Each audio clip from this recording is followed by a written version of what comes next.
Thank you so much, Nomali, for that lovely introduction, and welcome everyone to this presentation. I think it's going to be an interesting 90 minutes here. We're going to have a couple breakout sessions for you to talk about things, and I'm going to have a presentation in the middle of those two breakout sessions. Today, we're not going to be doing an attack and blame game. I'm hoping to, through this presentation, to bring this all to a higher level of understanding about what's going on with Canada and US relations and how it's symptomatic of a lot of other things that are happening in the world, which is called roughly the meta crisis. And we'll get into that in just a few minutes. But before I start my presentation, I'd like to break us out into breakout rooms because we all have a lot of stuff that's going on. You know, there's a lot of confusion. There's a lot of chaos in people's lives right now in both Canada and in the US and elsewhere in the world. And so I just want to take, just a couple minutes here for you to express what's on your mind and to share what's on your mind in a small group breakout. And then we'll come back together and we'll do a bit of sharing. The question I want you to answer is, how do you feel right now about what's going on? Okay, so who'd like to share what's on their mind? What did you talk about just now? I think it's easy to come from a particular direction and just broadcast it out. I think there's a lot of noise going on, and I think I personally came here to get a bit of a signal, but to get some kind of coherent perspective of what's going on. But in our group, you know, it's sort of like, here's the perspective, and then and I think it's colored probably from where you're coming from.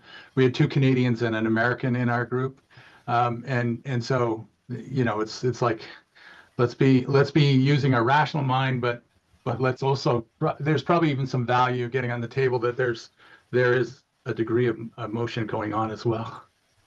Yes, thank you for that, Mike. Andre? Yeah, thank you for having this. I think,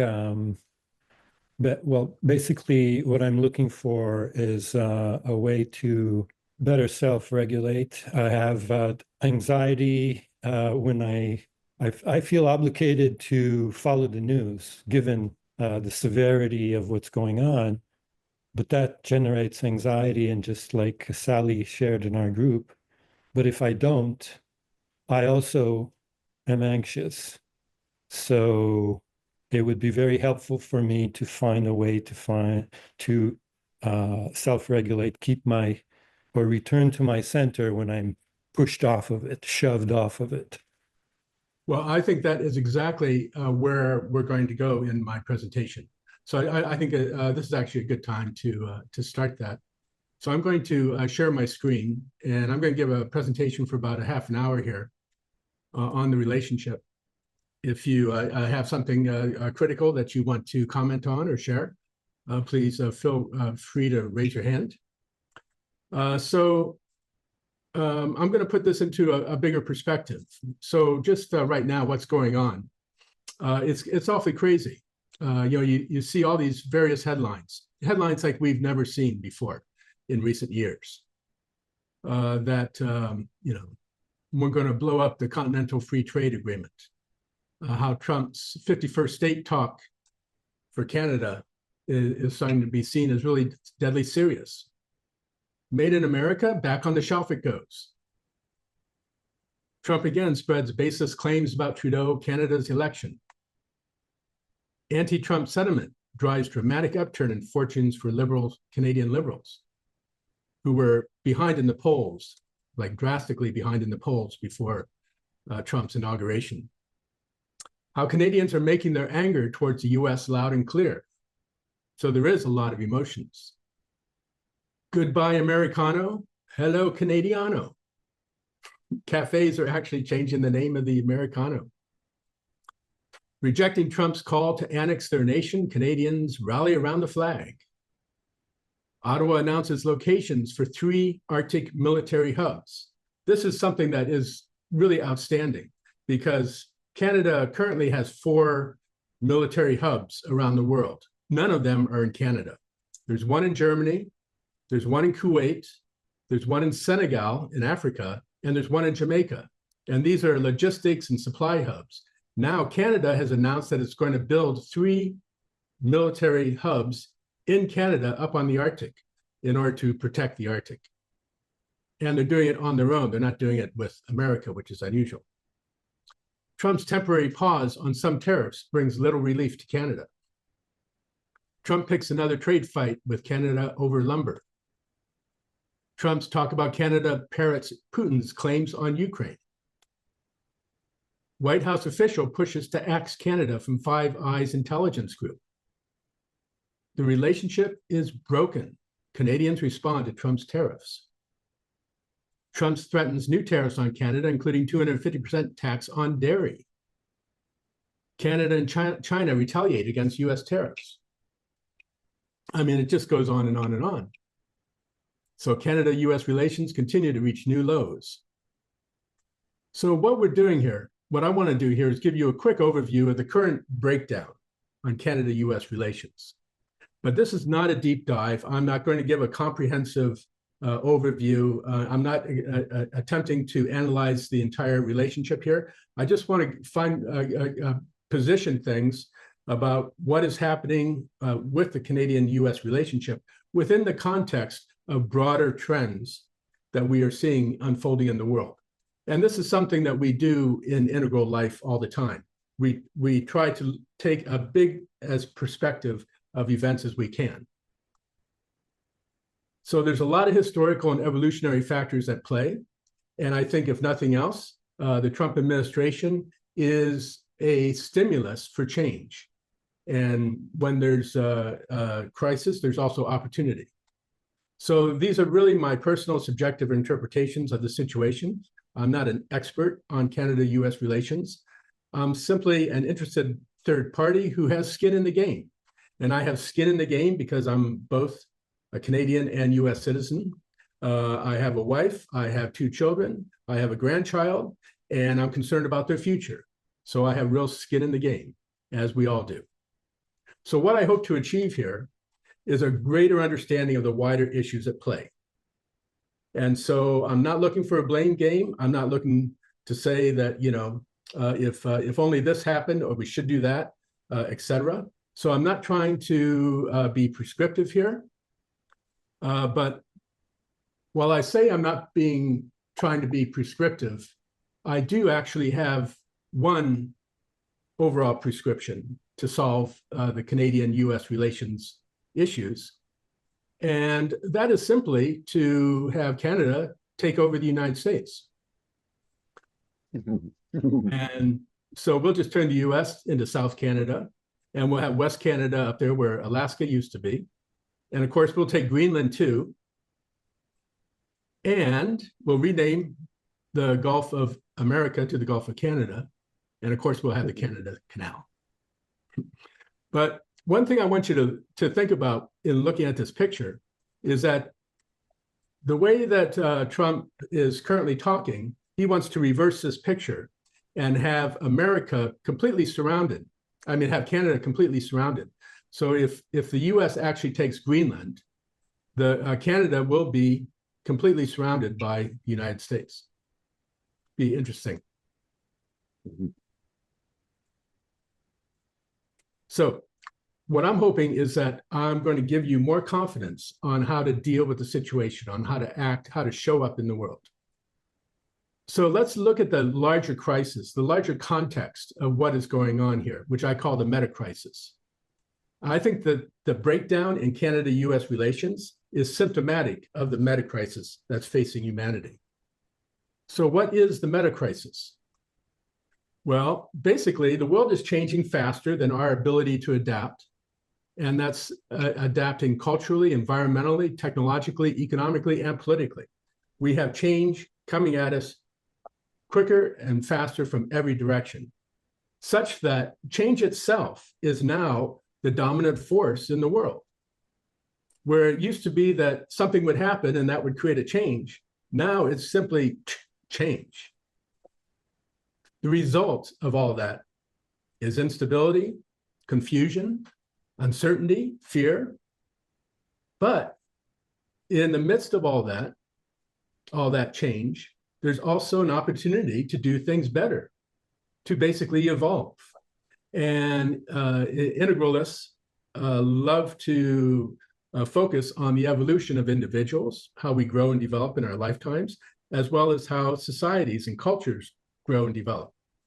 And so I think that we are on the cusp of potential big changes in how humanity works and behaves.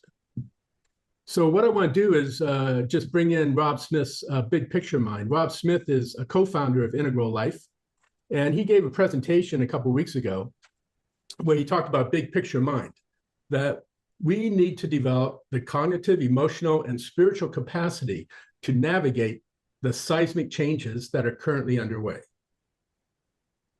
And the US-Canada relations is symptomatic of those changes. So we need to have the ability to make sense of complexity rather than being overwhelmed by it. So there, if you haven't seen it yet, I highly recommend it. Rob Smith has a talk on Integral Life called The Big Picture Mind, What Every Elite is Missing. And you can find it there with that URL. I don't know if it's open to the general public or if you have to be a member, but you can try to check it out. You can also go to the Institute of Applied Metatheory.org, where you can find more information about big picture thinking. So let's look at the meta crisis. There's 5 major components here, and these are occurring above and beyond just the US-Canada issues. One is the ecological transformation. And of course, we all know this very well. Climate change is happening everywhere, biodiversity loss, ecological degradation. It's happening continually locally, and people feel those effects locally. There's still, I think, a lack of global awareness that is actually happening all around the world, and it's really making a big impact. The second part of the meta crisis is the rise of hyperreality.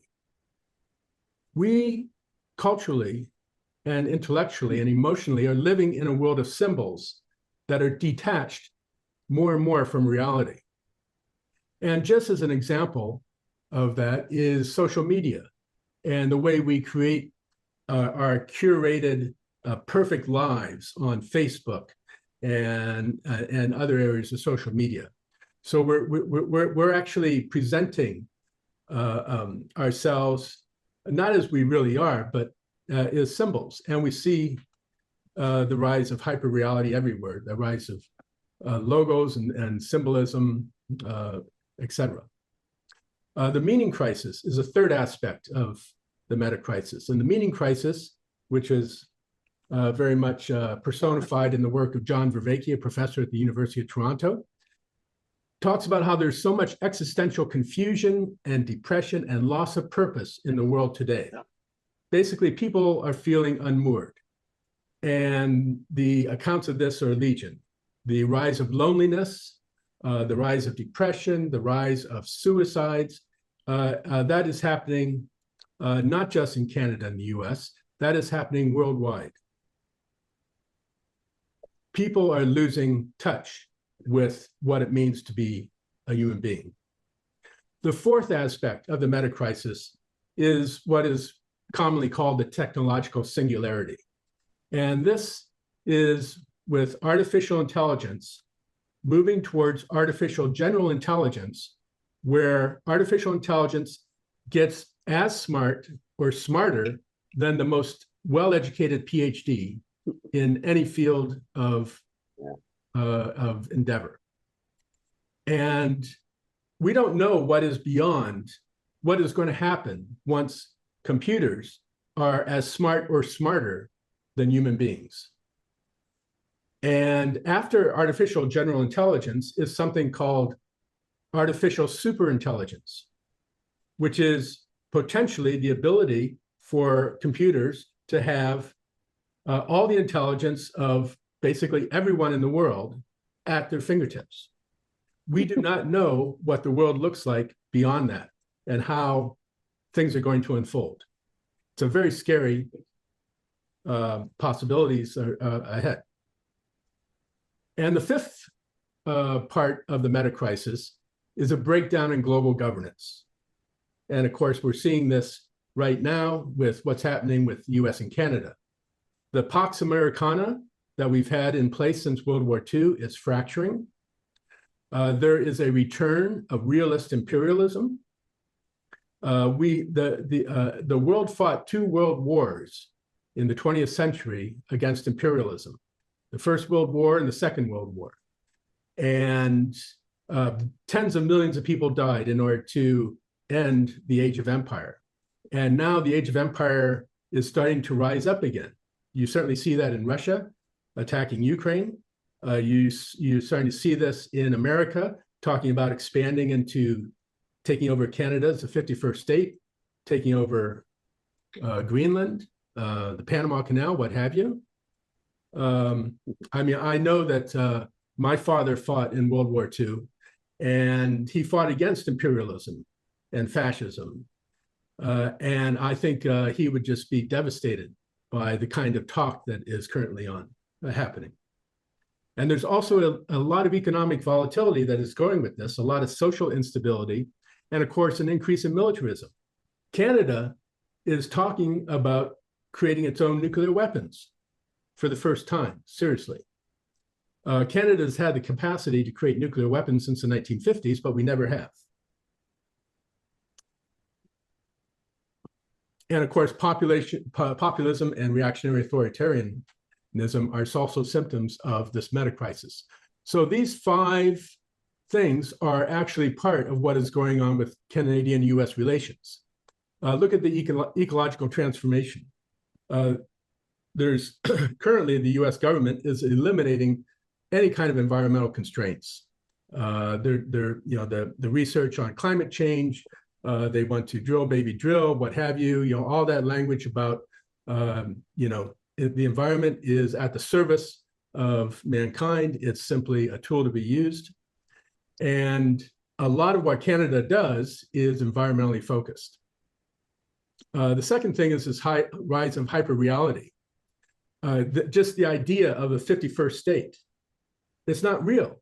It's simply a symbol. It has no basis in reality. Yet, we're all talking about it. And we're all concerned about it and worried about it.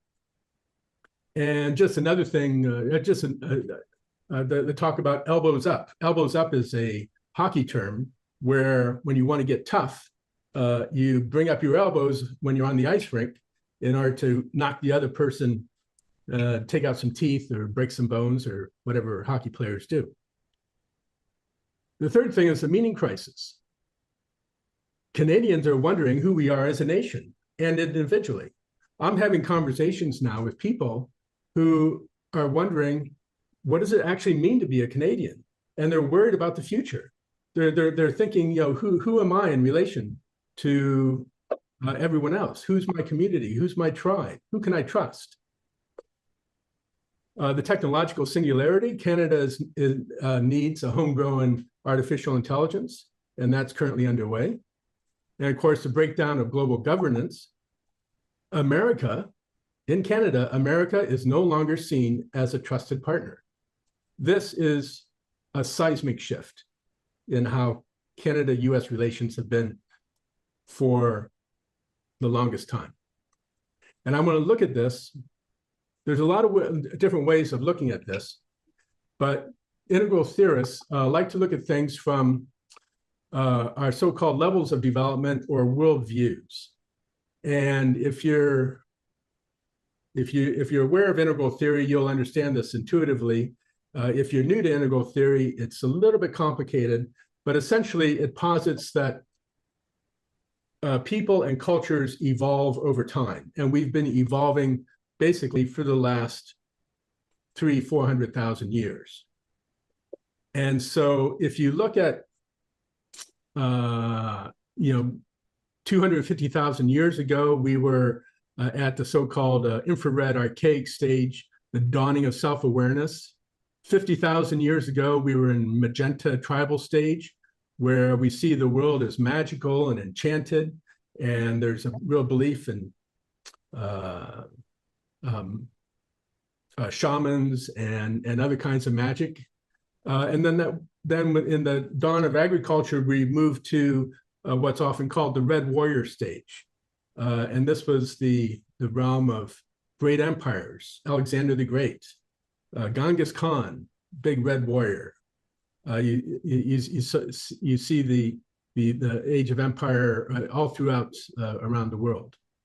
And then the world's great religions came online during the so-called axial age, basically between 1000 BC and 500 BC.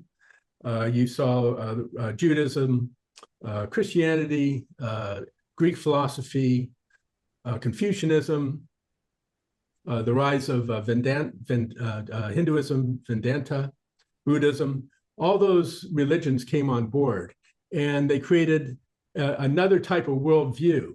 And it was one that was based on that there's values and rules, and there's roles, and you should have discipline in your life. And there's a faith in transcendent gods and the social order.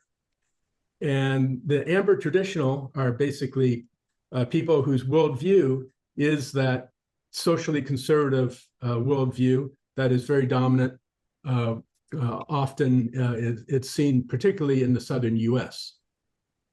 Orange modernism is what the Enlightenment was all about. And that came online about 300 years ago. And it's the view of that rationality and science is the center of how reality actually works. Individual rights, democracy came about, capitalism, materialism as the main things. And much of North America is in orange modernism as a worldview. That's sort of a center of gravity.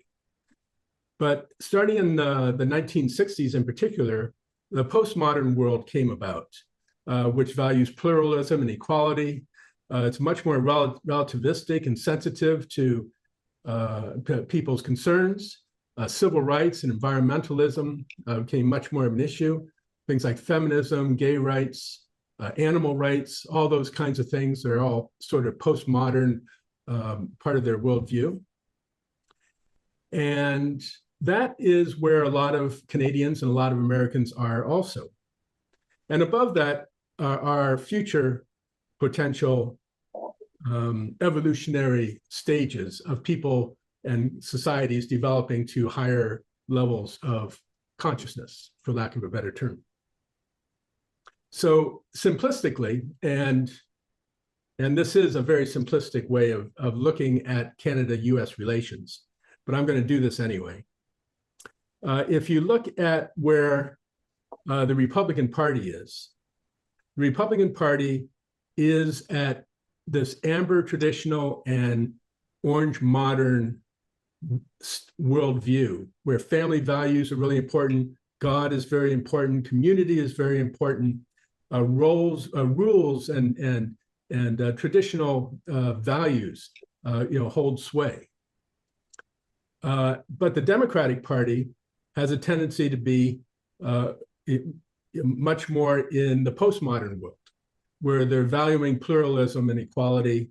And of course, this is the world of diversity, equity, and inclusion comes into the fore. And of course, there's radical forms of diversity, equity, and inclusion that are completely unfair and over the top. And we have seen many examples of that. But I think roughly these are where the two parties are sort of fighting it out. And they're fighting it out on the stage of their basic understanding of the world. And unfortunately, they're not talking to each other anymore, because there is actually a lot of overlap, a lot of agreement between everyone. Everyone believes in democratic values. Everyone believes in individual rights. Everyone believes in fairness and justice. It's just where that emphasis lies. And of course, in Canada, we have the Conservative Party is basically aligned with the Republican Party for the most part. And the Liberal Party is basically aligned where the Democratic Party is. And in a normal democracy, we would be engaged in a conversation about what we should do, what the future should look like, how we should cooperate, what kinds of laws and things need to be done in order to create a better world. But we also have a couple people, and I would put, for example, Putin and Trump and many other autocrats, including people like Xi in China and other autocrats elsewhere, who actually have this red warrior mentality, that it's this very aggressive, vigilant, ruthless belief that power is the ultimate thing. And they are co-opting, I think they are co-opting to some extent, the other parties, which are much more mainstream and moderate in their worldview. And I think there needs to be checks on this. Anyway, this is a very simplistic one way of looking at U.S.-Canadian relations. I'm going to go into a 4-quadrant analysis, which is much more practical and in depth. There can be a lot of debate over the simplicity of this model. But if you kind of think about people's general sort of center of gravity on how they think about the world, you'll see that the Republican Party is in that amber orange stage, that traditional plus modernism stage. And you'll see the Democratic Party is in the modernism and the postmodernism sort of center of gravity. And they're fighting it out. And as integral theorists believe, what's going to happen is that all of this is going to create something new. This is sort of basic Hegel, thesis, antithesis, and you create a new thesis, something new that's going to evolve and show up. I hope this makes sense to the people who are new to integral theory. It's a little bit complicated and it's very controversial, but it's one way of looking at things. And of course, I have to say that all the people on this call, because we are so highly evolved and we have such a greater perspective of everything, we are,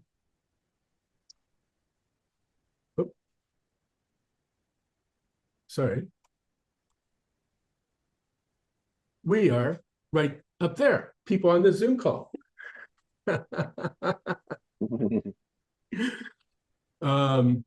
So integralists sometimes get a bit high and mighty when it comes to worldviews and levels of development, levels of consciousness. But let's take another look at U.S.-Canada relations. And we're going to see how these exemplify themselves in the meta crisis. So the 4 quadrants, just quickly, it's just a way of looking at reality.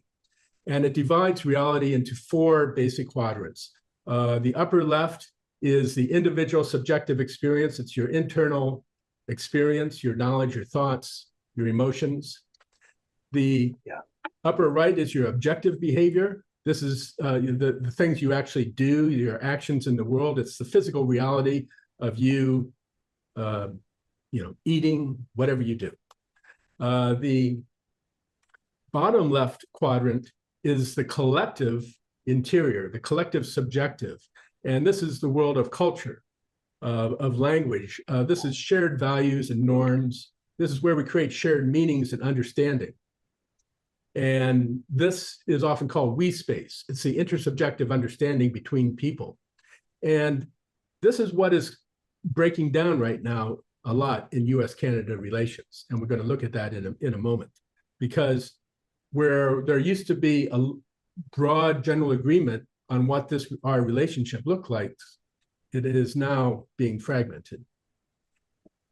And then finally, there's the lower right quadrant, which is the collective exterior, the objective systems, the social systems that we have, the natural environment, all the physical systems, the built environment, government structures, what have you, and that are shared between people, the objective things that you can see in the world.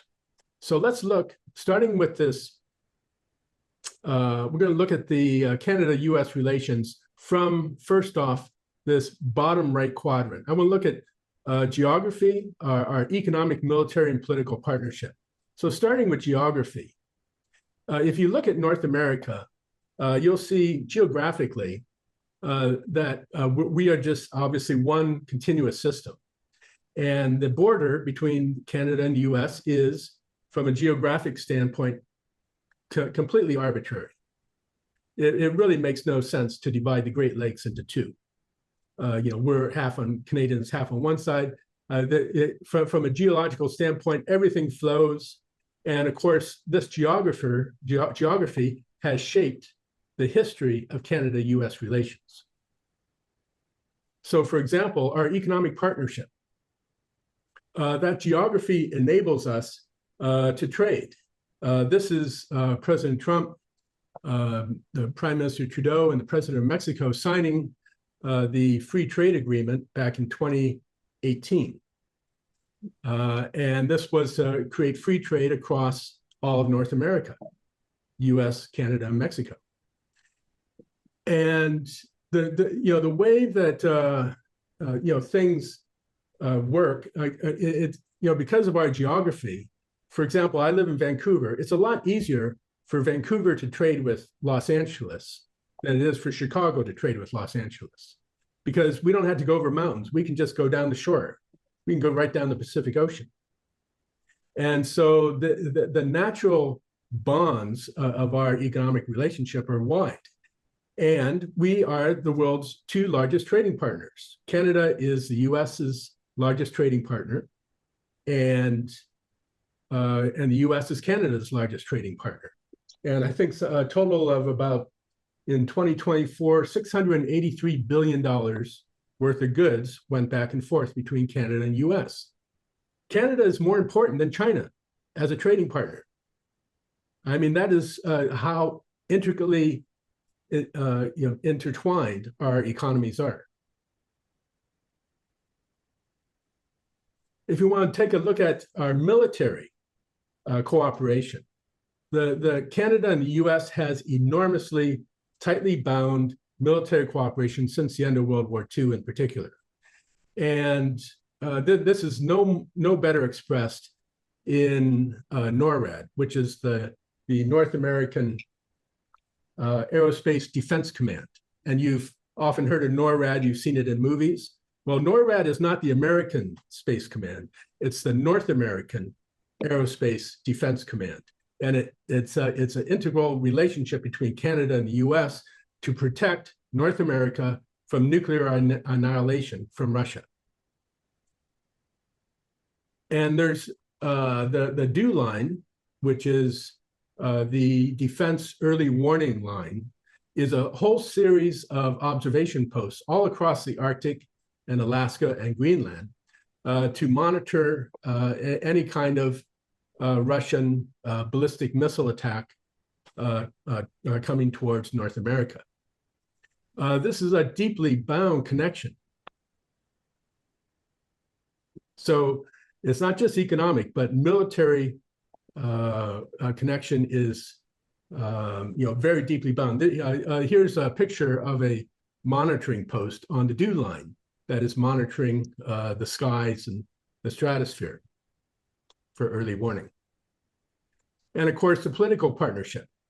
This is just a few of the major treaties that have been signed by the US and Canada over the years. A lot of them are related to managing the environment, to managing water, to managing the air quality, to managing the movement of people. And this includes the defending the world's longest undefended border. The US and America, the US and Canada Border Patrol, they're essentially one integrated system. They both are constantly helping each other to control the flow of drugs, the flow of illegals, et cetera. And this is another deeply bound institution. So that's on sort of the systems that are out there that unite Canada and the US. But if you want to look at the shared understandings, the shared values, the intersubjective nature of us, I think you simply have to look back to early North America under with the 13 colonies and Canada being a colony of Britain. We are both children of the same country. We were colonies of England that gained independence, and we have all that shared value that has come through us over the generations. So that's basically common languages. We have shared religious traditions, the whole Enlightenment values of individual rights, democracy, human rights. They're all our basic core share values. However, there's also big differences on those in that we space. For example, Canadians love our national health care. It is one of the defining characteristics of what it means to be Canadian. And Canadians across the board, on the left and the right, will stand up for our national health care system. We think it's one of the most fair and just things you can do is to help anyone who needs access to health. Other things like gun control, big difference. The amount of gun violence in Canada is just a fraction, of course, what it is in the US. And so there are, even though we have overall these very deeply shared values and understandings and norms of behavior, there's also key differences.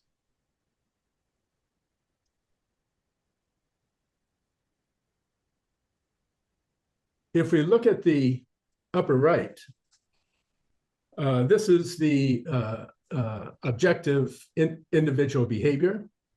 And just to talk about what it means for the US and Canada, there's approximately 280,000 Americans living in Canada, and there's 820,000 Canadians living in the US. Plus, there's 3.7 million Canadians that have dual citizenship. Not all of those are American dual citizens, but a lot of them are, like me.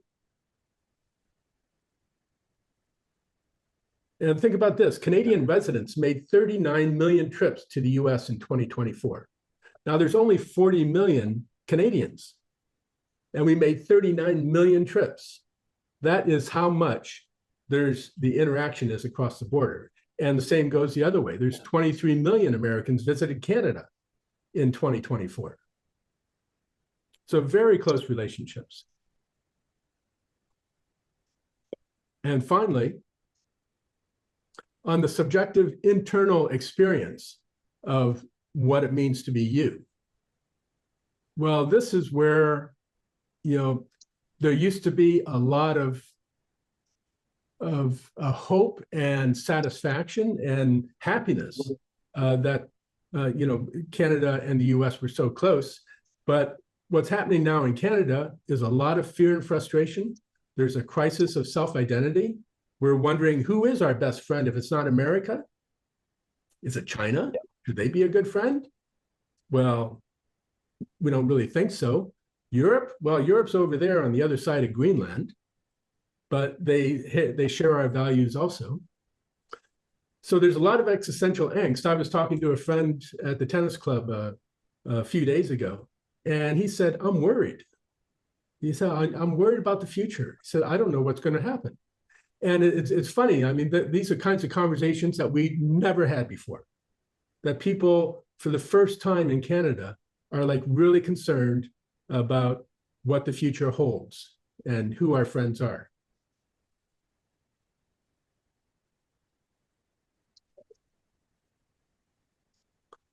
So what to do about all this? Well, I want to go back to Rob Smith's concept of big picture mind, because Rob Smith has some solutions in all four quadrants here. So starting with the upper right, he says what we really need to do is to sit back and look at what really matters in our life. And we need to cultivate a much bigger, a big picture mind, a way of thinking about complexity, of holding all the ambiguity, of dealing with the constant change, and to have ways to hold that in our mind. And in Integral Life, we have 5 ways of doing that. We call it growing up, which is just becoming smarter and more mature, so you can take on bigger perspectives. Waking up, which is increasing your spiritual intelligence. Opening up to the world. Cleaning up, of course, is shadow work. And showing up is how you're actually going to show up and behave in the real world. So Rob says that we need to have much greater cognitive flexibility because everything is changing so quickly. And we need to avoid ideological capture. And this is something that we are constantly being hit with, certainly by political parties, certainly by the media, certainly by capitalism, marketing. Everyone is trying to capture our attention and to focus it on something where they can make money or they can get some gain. And we need to make sure that we are aware of that and to focus on the things that really matter. On the upper right, this is where your behavior is, and your behavior matters. Protest and activism are certainly ways to respond to any kind of crisis. But also you need to build resilience into your life, and that's going to look different for everyone. Make sure you have your tribe. Make sure you have the resources that you need in order to continue to live in a life of safety and abundance. And of course, we need to protect the environment. We need to adapt to climate change because that is coming, and it's going to be coming faster and ever more intense. We need to become a master of artificial intelligence to make sure that we control it and it doesn't control us. And we need to stay politically engaged. We can't retreat from this. In a world of change, we need to be agents of change ourselves. On the collective side, we have to engage and communicate with each other. We can't isolate ourselves. We have to create better stories, stories of the future that show a better and brighter future, a better way of doing things. We have to work on building trust. We need to develop shared visions of what the future possibilities are. Yeah. And foster community and connections. And on the systems level, Rob talks about how we need to build a new commons. These are the shared institutions, healthy institutions that are sustainable, inclusive, and fair. We need to foster decentralized and participatory systems because we need to, it's the old adage of think global and act local. And we need to ensure that shared wealth and collective intelligence become the foundation for a thriving future. And right now, shared wealth is not being shared very much, as we know, by the 1%ers.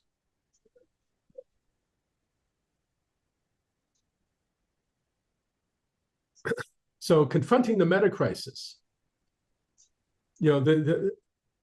these are all things that you can do in your life. These are ways to think about how to confront not just the US-Canada situation, but how to confront this wider meta crisis of ecological transformation, the lack of identity, the political destabilization, and the meaning crisis.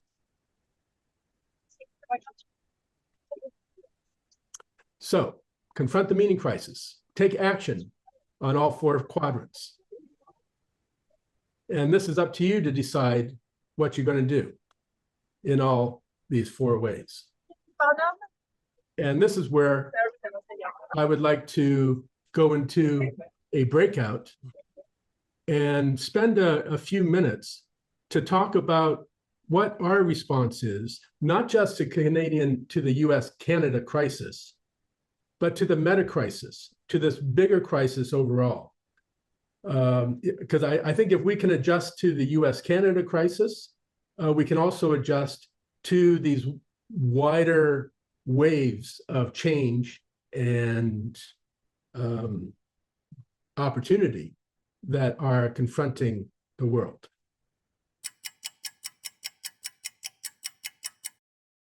Welcome back, everyone. That was, we had a very interesting conversation there just now. We talked about how doing something as simple as buying Canadian in the store is not so simple because our economies and our supply chains and our manufacturing is so intertwined that it's complicated to figure out how to react to the pressure, to the threats. The tariffs are certainly going to have an impact on Canadians and Americans. There's going to be layoffs. There already are. There's going to be inflation. The stock market, of course, we know, is responding to these issues. And as we pointed out, it's complicated and it's really easy to get into overwhelm. So I'd like to hear from some people about what are you thinking about all this? Where can we go? What can we do? How can we move forward?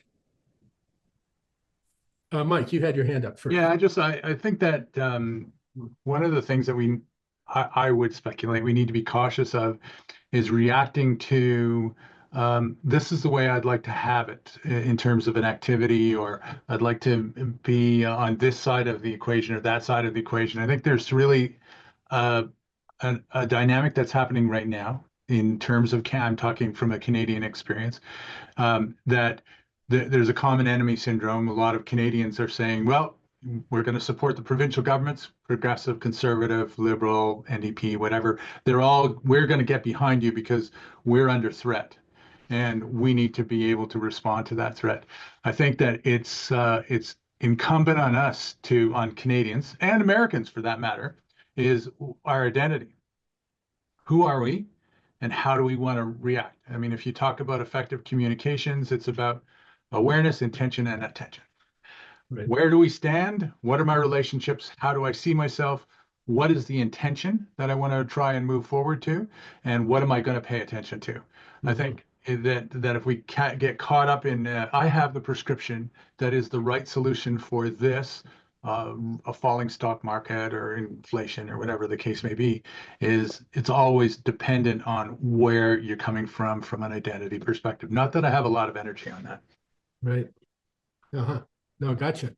I for one don't want to stop drinking California wine, and the buy Canadian, as much as that's like a gut reaction, most Americans do not support these tariffs, as from what I can tell.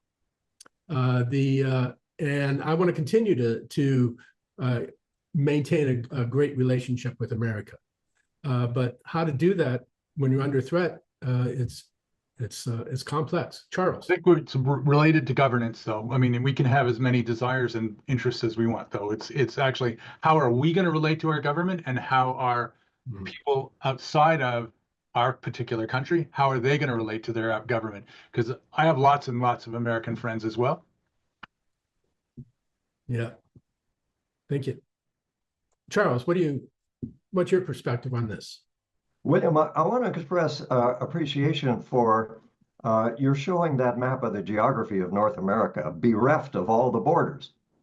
That was quite a useful reminder for me that the borders between our nations, and this is true worldwide, are arbitrary. They're lines drawn on a map. But the basic reality are those geographic formations, the lakes, the rivers, the grassy plains, and the mountains. Those we all share those.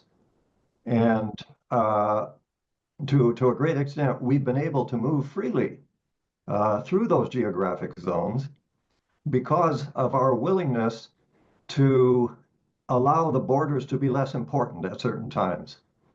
And it seems to me that reflecting on this from time to time will help us to emphasize in our discussions and our activism, will help us to emphasize the things that we have in common, and to fight the tendency of the MAGA Republicans and Trump to make these borders more rigid rather than more porous, which is what we need to do going into the future. So thanks for that. Yeah, thank you, Charles. Sally, what would you like to say? Thanks, William, very much for your wonderful, even talk. Really helpful to ground us in a calm space. So I'm using this opportunity at the moment to really go into reintegrating earlier stages, like survival stages, red, fear, fight and flight stages. So every time I go into the existential spiral, I'm practicing deeper integration because those get activated, the earlier stages. So that's really fascinating. So as a form of activism, I'm determined to try and help people realize that going into a kind of frozen phase is exactly what they want. They want us to go into trauma. So the opposite of that would be, how do we not react, but how do we respond? So I'm putting together a series on YouTube called The Phenomenology of Creativity. And I really believe this is key, is finding our healthy red as opposed to our fighting red. That is creativity. How do we build a new world? So I'm focusing on that. How do we create instead of slump or capitulate, which is what they want, go into frozen trauma? So I'm giving that away for free. I'm really trying to articulate healthy red. I believe Democrats have failed at healthy red. They've absolutely gone into a shame and frozen spiral, and it's useless. It's truly useless. So re-articulating red is really important to me. And so that's what I'm doing. I'm making that for free for anybody. And I'm trying to put words to it. I think it's a new pioneering attitude to integrate healthy red, especially for women. And our voices have to be loud and clear and careful and strategic. So that's what I'm doing. I'm activating my activism. Thanks.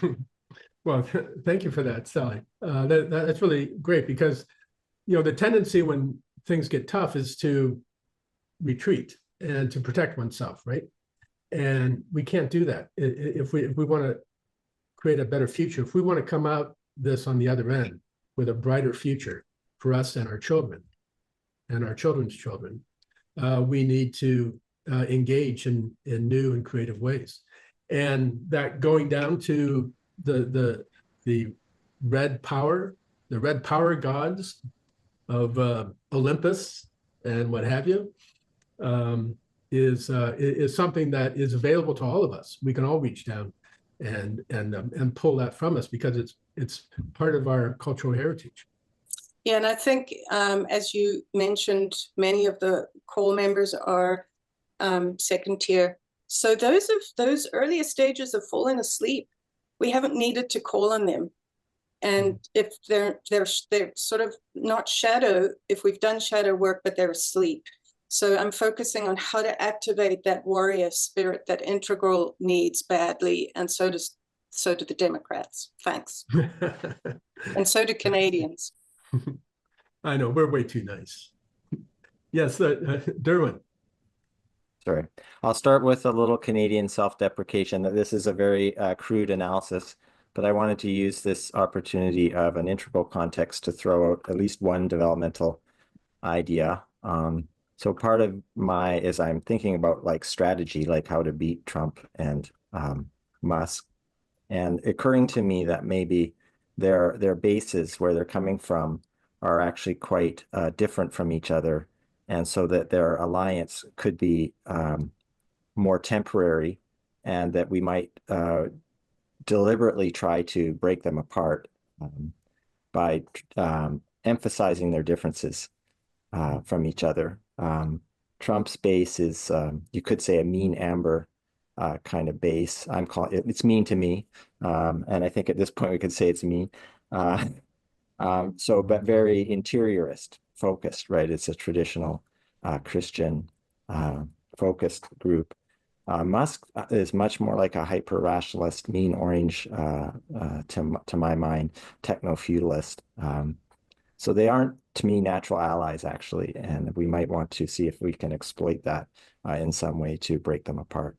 Mm-hmm. So it's my strategy, very external, masculine focus on strategy.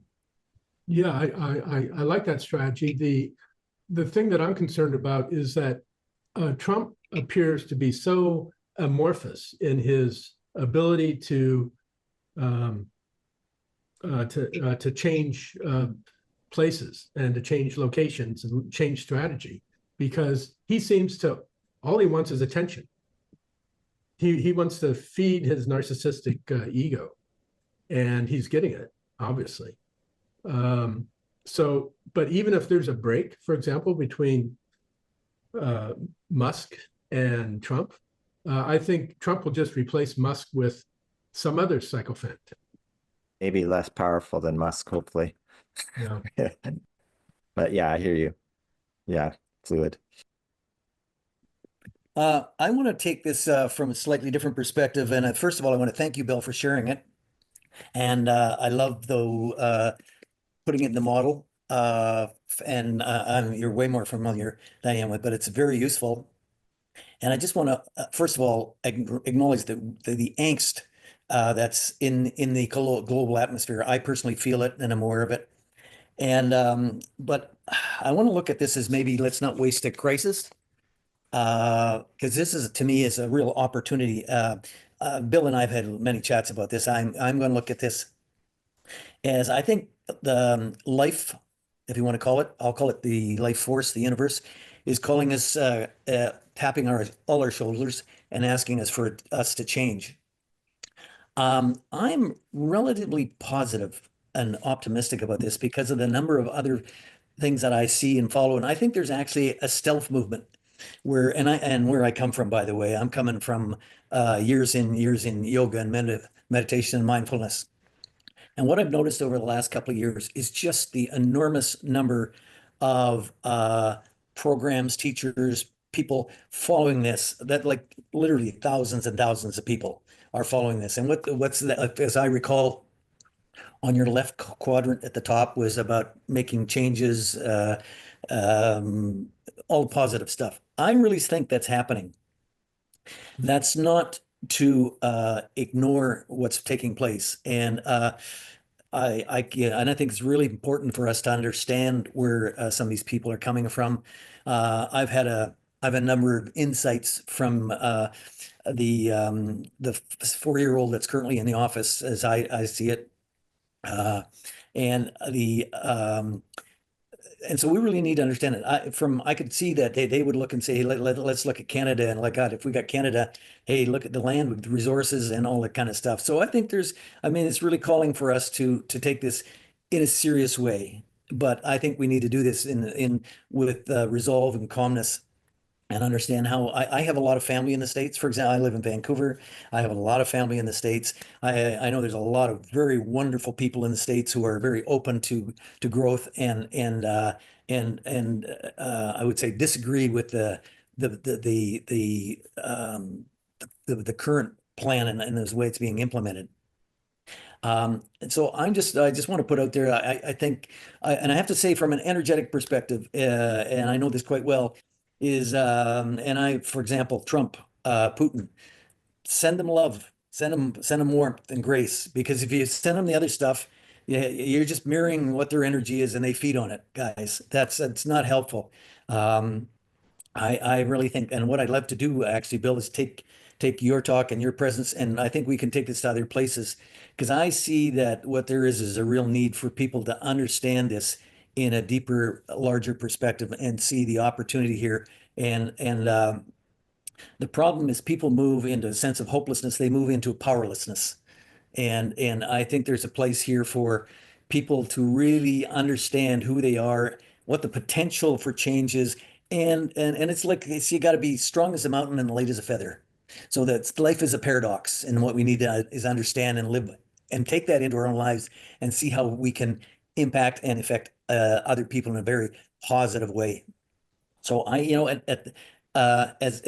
I've often mentioned, this is the door of opportunity closes, another one opens, but the hallway between can be a hell of a challenge, and that's I think where we're in. So whether there's a metaphor, we're in the birthing process of a new evolutionary series of life, and birthing and can be a painful process. I think that's what we're in. So we have to we have two hands which are reflective of two aspects. We can hold the darkness in one and the light and bring them together, and that looks like maybe like even a prayer perspective. So I'm really positive, but I think there's a real place for what you're talking about and taking that out and getting that to a lot more people, Bill. Thank you, Terry. I thank you for your words of wisdom, spiritual wisdom and encouragement that we can indeed come out of this stronger, better, more whole, both within ourselves and our communities. I wanted to add something also, William, just hearing everyone. I don't remember where I read this, but probably on some social media site. And I don't know who wrote it, but it captured my desire. And often I see the world through polarities. And, I wonder whenever there is a controversy, whenever there's a conflict, what is the polarity? And somebody wrote about how in America's pursuit for greatness, it has sometimes forgotten to also exercise its pursuit of goodness.